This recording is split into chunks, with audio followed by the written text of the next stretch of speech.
be appointed to escort the Honorable Heidi Heitkamp, United States Senator, to the podium.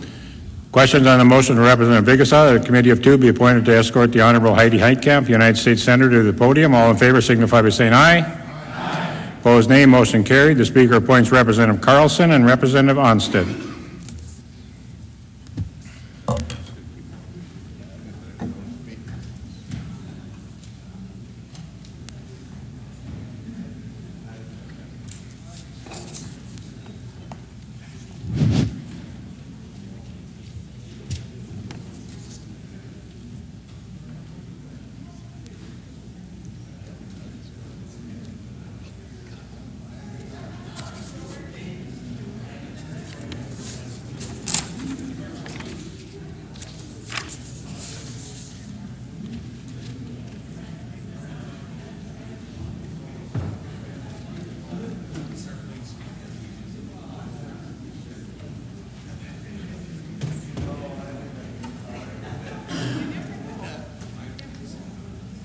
Mr. Speaker, may I present the Honorable Heidi Heitkamp, United States Senator, and the Escort Committee.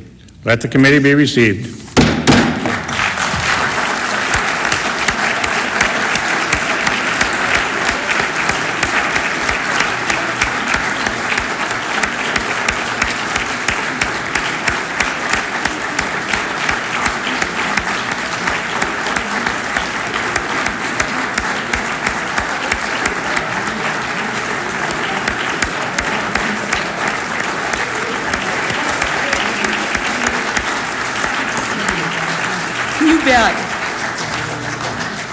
Thank you so much. The majority leader suggested that maybe you should just walk me and keep going.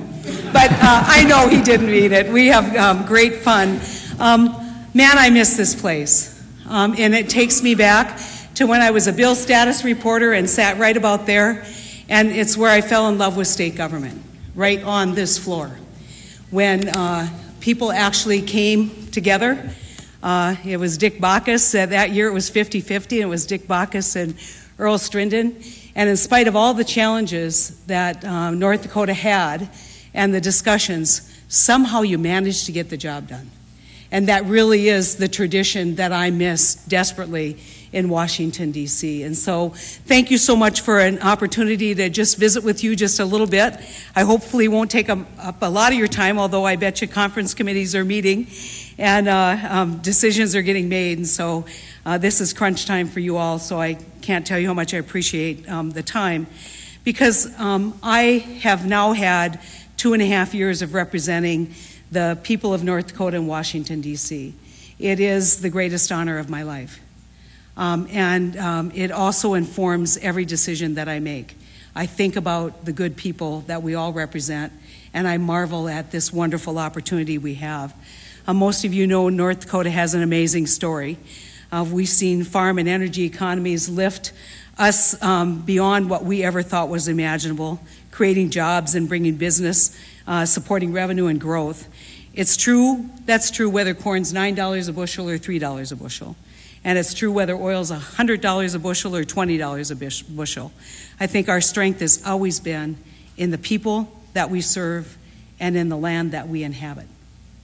We will never lose those values. So even though we've been challenged these past months with low commodity prices and high dollar values, North Dakota will always continue to thrive.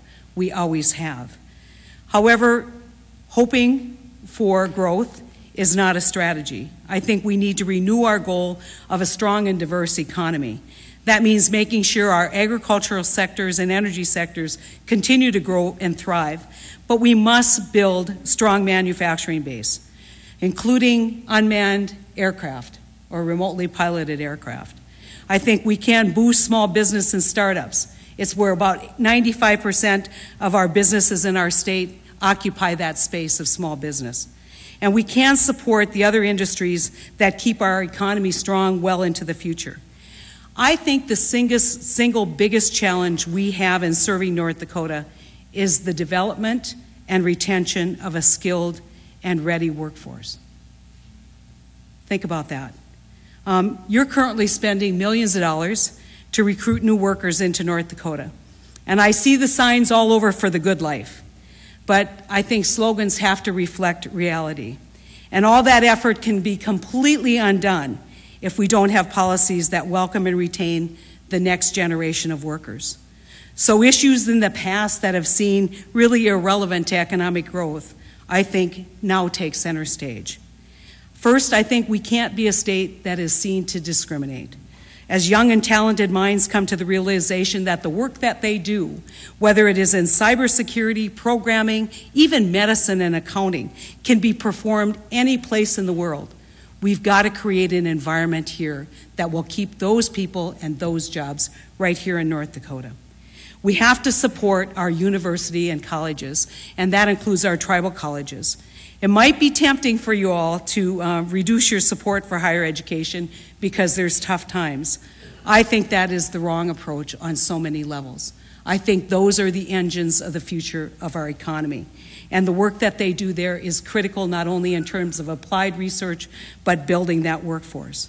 I think we have to nurture our children who are clearly our workforce of tomorrow, and we have to give them a good start in life. I want to take a moment to reinforce the importance of supporting Native American children, our citizens. All of these children are North Dakota citizens, and they must be given that good start in life. It is a priority for me in Washington, D.C. It must be a priority for all of North Dakota. Again, safety must be our number one priority. We must guarantee that when we actually call first responders, they show up, whether it's ambulances, fighters, or law enforcement. And I will tell you, I have been all over North Dakota, and I have seen the challenges of continuing to provide these services in rural America, not just North Dakota, but across the country. We have to do better. And federal programs that support these rural fire departments and rural law enforcement has to do better. We have to continue to tell the story of rural America. And so priority has to be number one. And on an issue that is near and dear to my priorities and all of yours, we must stop the practice of human trafficking in our state. We cannot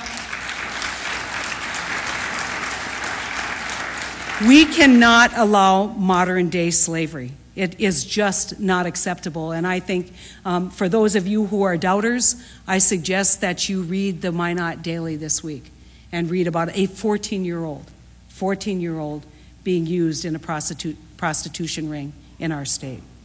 We must meet the behavior and mental health challenges. I do not, and I know it seems awkward to put that in a workforce development, but that's what it is.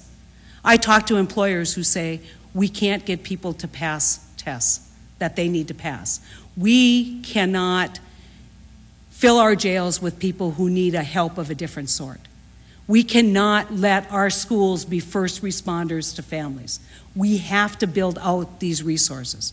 We have to have that workforce, that behavior and mental health workforce. It is critical to the development of our future. I can't say it enough, and I really applaud this body for the study that you did, and I would really recommend that you continue on a course that adopts the recommendations of that study. You can be on the cutting edge of behavior and mental health parity, which means so much to the families that you represent. I think, and finally, we must value the rich environmental and cultural assets of our state. How do you put a value on the Elkhorn Ranch? Or how do you put a value on a vista overlooking the Little Missouri, or a vista on the Pembina Gorge, or just overlooking a great Red River Valley morning where the sun is coming off, or where the fog is coming off the river? These are things that built my love for North Dakota. These are also things that are in the inheritance of our children. We should not squander that inheritance for short-term gain. We also need to do what we can to be respectful in a sovereign-to-sovereign relationship. This is a daily challenge that I have serving you in Washington, D.C. Whether it is waters of the United States, whether it's 111D, whether it is the challenges of conservation compliance in the agricultural program, people do not understand rural America. They don't understand that one size does not fit all, that we have unique challenges here. And sometimes in a sovereign-to-sovereign federalist society, federalism, we may know a little bit more than they know on what we need to do to build our economy and to represent our state. To that end, I would like to tell you that I am fortunate that I serve on a committee that deals with overall regulatory reform. We've opened up a portal on our website. It's called Cut Red Tape. I'm working with the newest redhead in the United States Senate, James Langford, who is doing a terrific job, a great young man, and I think we're going to do some amazing work together. But too often, what we hear about comes from institutions like this and resolutions, or it comes from large K Street firms. We want to hear from Main Street. And for those of you who hear about regulations that don't make any sense, I would really appreciate it if you would recommend to your constituents that they use that portal to send the message, that we be given the opportunity to respond, to create a system that's going to work better. We cannot and should not eliminate all of regulation. It keeps our water safe, it keeps our food safe, keeps our workers safe, it keeps our children safe from bad products. But we also must use practical and good common sense as we move forward. I want to tell you all that North Dakota is an amazing place. And one of the great joys of my life is traveling all around the state. I've been in many of your districts talking to your people. And I want to just kind of close. We recently had the Deputy Secretary for Homeland Security in North Dakota. And we were in a fire hall in Larimore. And we sat around and we coerced all those fire chiefs from the surrounding area to come on a busy day when they wanted to be fixing tractors or working or just not sitting in a room talking with politicians. And in that room, we were greeted by Ray, the fire chief. My dad was a fire chief for years, and his name was Ray, so I thought this is an omen. But I saw a part of America that is so rich, it is so vibrant, and it is so North Dakota, and I love showing it off every chance I get. Thank you so much for your service. Thank you for the challenges that you'll meet and confront. Thank you for continuing to listen to your constituents. And thank you for continuing to believe in the greatness of the great state of North Dakota. Thank you so much, and may God bless you.